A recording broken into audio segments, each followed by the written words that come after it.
Perhaps the most prominent UN figurehead with regards to spiritual unification of the world is this man, Robert Mueller. He died in 2010, but was Under-Secretary General of the UN for 40 years, and he is revered within the UN as the philosopher or prophet of hope of the United Nations.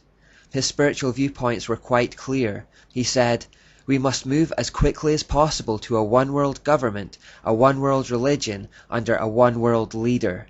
He believed that peace for this one-world order rested primarily on religion, saying, "Peace will be impossible without the taming of fundamentalism through a united religions that professes faithfulness only to the global spirituality and to the health of this planet."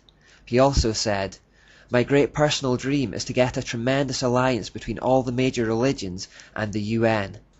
Because he held one of the top jobs in the UN for 40 years, he obviously had huge influence on the goals of the organization, but the problem goes much further than that, because as well as being the driving force behind the spirituality of the UN, he also created something called the World Core Curriculum, which, as the name suggests, is intended to be an education program or framework for the entire world.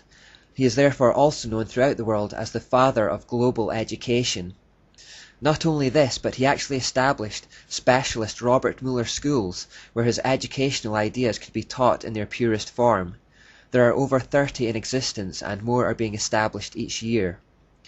The World Core Curriculum earned him the UNESCO Peace Education Prize in 1989.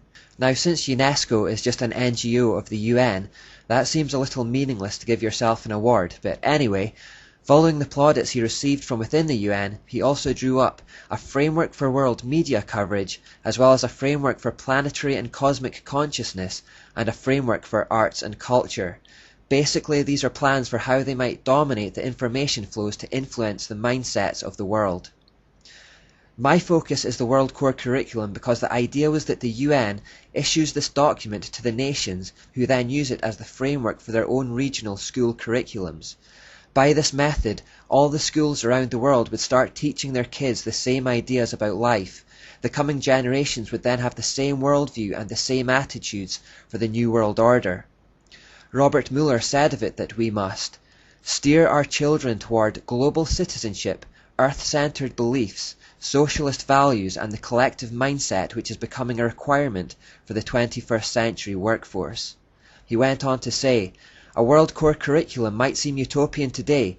By the end of the year 2000, it will be a down-to-earth daily reality in all the schools of the world." Now, he was a little ambitious with the timescale, but the determination to see it happen hasn't gone away. Here in Scotland, a new curriculum has just been introduced called the Curriculum for Excellence, and although it has been heavily criticised by parents and by teachers alike, it openly bases itself on UN frameworks, and one of its key components is preparing children for global citizenship, and it uses phrases like the child's well-being and well-becoming.